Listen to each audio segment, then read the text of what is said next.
Hello বন্ধুরা, তোমরা কেমন আছো? আমিও ভালো আছি। রোজকারের মতো আরেকটা ভিডিও ব্লগ নিয়ে হাজির হয়েছি। তো বন্ধুরা দেখো, আজ আমি চলে এলাম আমার ছাদ বাগানে। তো ছাদ বাগানে এসে আমি গাছগুলো পরিচর্যা করব। তো দেখো, ভেন্ডি গাছগুলো, পুঁইশাক গাছগুলো অনেক দিনে পরিচর্যা করা হয় না। তো ভাবছি একটু হালকা করে ডিএপি সার ব্যবহার করব, কারণ ডিএপি সার পুঁইশাক গাছগুলোতে গ্রোথ খুব বৃদ্ধি পাবে।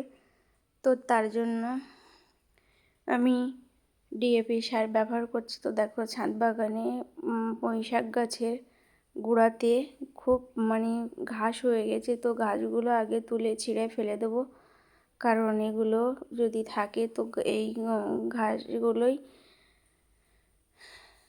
আগে সারগুলো খেয়ে নেবে। তো এইগুলোই আগে তুলে নিতে হবে। তো তার জন্য দেখো, পুঁইশাক গাছগুলো চারিদিকে আমি সুন্দরভাবে দিয়ে দিচ্ছি। তো ঘাসগুলো তুলে নিয়ে ভাবছি, গোড়াতে মাটি খুব কম হয়ে গেছে। তো তার জন্য আমি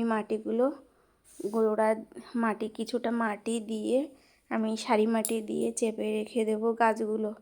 তো দেখো, ফাইনালি গাছগুলো খুব পাতাগুলো লেদা পোকার এতটাই আক্রমণ হয়েছিল যে পোকার আক্রমণে খেয়ে ফেলেছে। তো দেখো, একটা ডিএপি বেশ অল্প পরিমাণ দানা একটা ট্রেতে দেওয়ার মতোই ব্যবহার করলাম।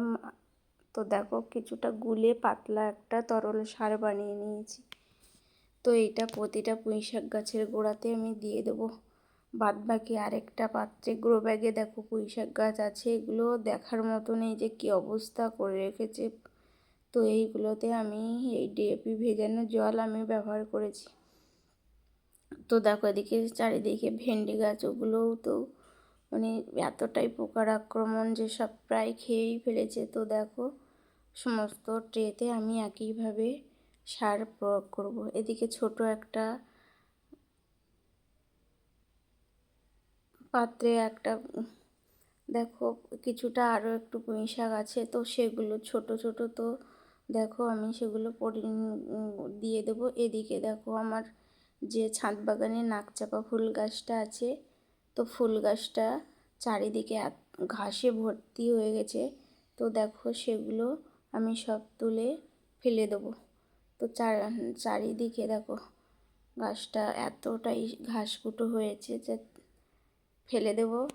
তো বন্ধুরা, ভিডিওটা কেমন লাগলো জানিও। ভিডিওটা ভালো লাগলে লাইক, কমেন্ট, শেয়ার করে পাশে থেকো। যারা নতুন বন্ধু আছো, চ্যানেলটা সাবস্ক্রাইব করতে ভুলো না। তোমাদের একটা লাইক, একটা কমেন্ট অনেক দূরে পৌঁছাতে পারবো। তো ফাইনালি আমার প্রায় ঘাস পরিষ্কার করাই হয়ে গেল।